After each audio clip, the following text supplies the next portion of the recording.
소고기는 좋아하지만 가격도 비싸고 한 번 사면 보관하기도 까다로워서 그동안 살까 말까 고민하셨을 분들을 위해 한 번 쟁여놓으면 한 달은 편해지면서 내내 먹어도 물리지 않는 소고기로 식비 뽕 뽑아버릴 수 있는 간편한 방법들을 준비했습니다.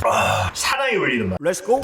이번에 코스트코를 다녀온 김에 소고기 중 가장 가성비 좋다는 처가이로를 구입했는데 저처럼 코스트코를 가서 사도 되지만 가기 힘들다 하시면 미트박스에서 구입하실 수 있거든요. 가격은 100g당 1749원으로 물론 코스트코에 손질되어 있는 거 사시면 편하게 드실 수 있지만 이런 원물로 샀을 경우 먼저 키친타올을 이용해 겉에 핏물을 잘 닦아주고 나서 전체적으로 겉에 있는 근막이랑 지방을 제거해 주시면 되는데 안쪽에 있는 지방이랑 근막 같은 경우 그냥 먹을 때 제거해 주시면 되고 살치살 기준 삼아서 한 요정도까지가 가장 맛있는 등심 쪽이라 스테이크용, 중간부터 조금씩 질겨지기 시작해서 목심 쪽은 특히나 질기니까 얇게 잘라주시거나 국거리용으로 사용해 주시면 되고, 그리고 고기를 자를 때 랩핑해서 냉장 보관으로 차갑게 만든 다음 자르시면 더 쉽게 자를 수 있는데 물론 귀찮으시다면 그냥 잘라주셔도 괜찮습니다. 자, 그래서 이 정도까지는 스테이크나 구이용으로, 이 목심 같은 경우 두꺼워가지고 똑같이 자르기는 힘들거든요. 그래서 먼저 3등분으로 나눠주고 나서 대충 적당한 사이즈로 잘라주시면 되는데 국거리용 같은 경우 최대한 가늘고 작게 잘라주신 다음 나중에 한 번씩 만들어 먹을 만큼 봉투에 담아서 보관해 주시면 되고, 조림이나 찜으로 드실 거다 하시면 대충 이런 식으로 적당한 사이즈로 잘라가지고 방금 전과 똑같이 봉투에 담아서 보관해 주시거나, 아니면은 굳이 다 자를 필요 없이 그냥 이 상태로 랩핑해가지고 보관해 주시면 되는데 3, 4일 안에 드실 거라면은 냉장 보관, 두고두고 드실 거다 하시면 냉동 보관하면 되는데 이걸 귀찮게 왜 하냐? 뭐 저렴해서도 있긴 하지만 한 번에 놓으면 뿌듯해서랄까요? 자, 그러면 먼저 이 구이용 소고기는 어떻게 먹는 게 좋냐? 간단하게 스테이크 샌드를 만들어 드시면 좋은데, 먼저 프라이팬에 오일 두른 다음 양파를 넣고 양파가 숨이 죽을 정도로 볶아주다 양파가 숨이 죽었으면 오일을 추가해서 고기를 넣고 구워주.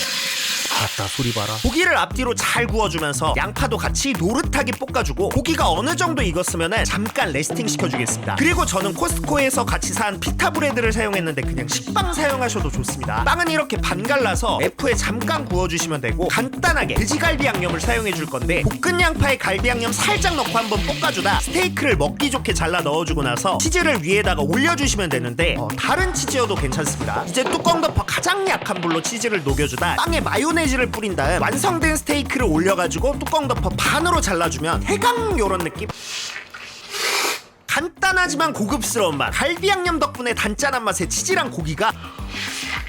코스트코 가셔가지고 고기 사는 날 피타 브레드까지 같이 하나 딱 싸가지고 이렇게 스테이크 샌드위치 만들어 드시면은 굉장히 미국스러운 맛. 근데 빵도 좋지만 밥이랑 먹고 싶다 하시면 얼마 전에 추성우님 때문에 유행했던 리베라 스테이크처럼 해먹어도 좋은데, 근데 제가 리베라를 안 갔다 와봐서 대충 제가 좋아하는 맛을, 우선 양파는 칼로 다지거나 강판을 이용해서 한 개 정도 다져주시면 되고, 갈비 양념을 넣어줄 건데 너무 달 수도 있으니까 간장을 1:1 비율로 넣고 나서 잘 섞어준 다음 한번 끓여주도록 하겠습니다. 바르르르 끓어올랐으면 소스는 따로 빼주고, 이제 고기를 구워줄 건데 소기름을 이용해 팬에 기름칠을 해주고 나서 센 불로 고기를 겉면만 앞뒤로 빠르게 구워 시어링을 내준 다음 고기를 잠깐 동안 레스팅 시켜주고 나서 다시 팬에 고기를 올려주는데, 이때 불 세기는 약불, 톡톡 터지는 스위트콘도 올려주고 풍미 가득한 버터도 올리고 아까 만든 소스도 뿌려주고 나서 버터를 잘 녹여준 다음 이제 밥이랑 같이 드셔보시면은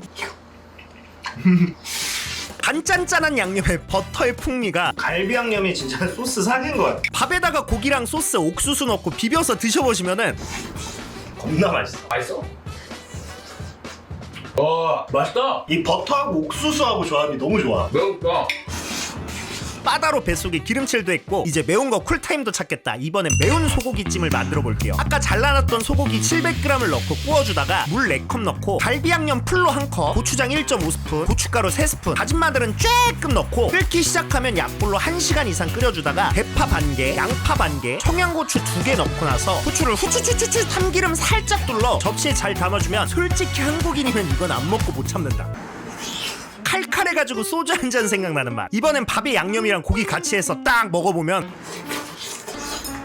매운 거 땡기는 날에 드시면 딱 좋긴 하지만, 근데 나는 매운 거는 조금 힘들다, 그럴 때 이제 스키야키를 해 드시면 좋은데 얼리듯이 만들어주는 게 되게 좋거든요. 고기는 살짝 얼어있는 상태로 최대한 얇게 썰어 준비해주고 다른 재료들도 준비해주면 되는데, 대파, 팽이버섯이나 표고버섯 같은 집에 굴러다니고 있는 거 그냥 아무거나 대충 잘라 준비해주시면 되지만, 그래도 표고버섯은 칼집 넣어 이쁘게 만들어줄게요. 왜냐하면 이쁘잖아요. 물론 안 해도 상관없어요. 그리고 두부도 있으면 잘라준다. 이건 굳이 안 해주셔도 되는데 뭔가 조금 더 있어 보이게 하고 싶다. 그러면 이제 두부겉을 토치로 살짝 태워주면 해주시면 좋은데 뭐 그냥 이런 느낌 내려고 하는 겁니다. 이제 냄비에 소지방으로 기름칠 해주고 나서 얇게 썬 고기를 넣고 한번 구워준 다음 갈비 양념 2스푼, 간장 2스푼 넣고 한번 볶아주다 청아 찔끔, 대파, 팽이버섯, 표고버섯, 두부, 물 하나 반 컵 넣고 그리고 쑥갓을 넣어주시면 향이 확 좋아지는데 이거 쿠팡에서 1200원 정도밖에 안 합니다. 이제 뚜껑 덮어서 쑥갓이 숨 죽을 정도로 끓여주기만 하면은 이렇게 간단하지만 이자카야에서 먹던 느낌 나는 스키야키가 완성되는데 참소스 푹 찍어서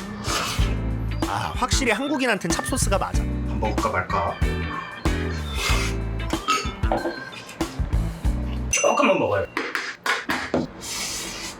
역시 탄수화물이 짱이야. 그리고 스키야키가 좋은 점이 냉장고에 있는 재료들 털어가지고 때려 넣으면 된다는 거거든요. 냉털할 겸 만들어가지고 소주 한잔 바로 만취하는 맛인데 만취한 다음날 해장도 되면서 밥으로 먹기 좋은 게 묵국. 근데 갱상도식 먹고 갱상도식 먹. 재료는 우선 대파 반개, 토막무 1개 잘라서 준비해주면 되고 소고기 300g을 참기름 살짝 넣고 볶아주다가 갈라뒀던 무도 넣고 같이 볶아줄게요. 그런 다음 진간장 3스푼, 고운 고춧가루 3스푼 넣고 풋내가 날아갈 수 있게 약불로 볶아주다가 물 1리터, 소고기 다시다 1.5스푼, 까나리 액젓 3스푼, 대파랑 청양고추도 잘라 넣어준 다음에 다진 마늘 1스푼 끓이면서 거품 올라오면 살짝 제거해주면 되고 무가 연해졌으면 이제 콩나물 300g을 넣고 나서 5분 정도 더 끓여주다 후추를 후추추추추 뿌려 마무리해주면 거의 장터국밥 느낌 나는 갱상도식 묵국이 완성되는데 해장으로 이만한 게 없진 않긴 하지만 그래도 탑티어급. 이거지. 안 그래도 무가 들어가서 시원한데 거기에다 이제 콩나물까지 들어가고 칼칼하기까지. 밥 말아서 먹어보면은 거의 빨간 포션급. 사나이 울리는 맛.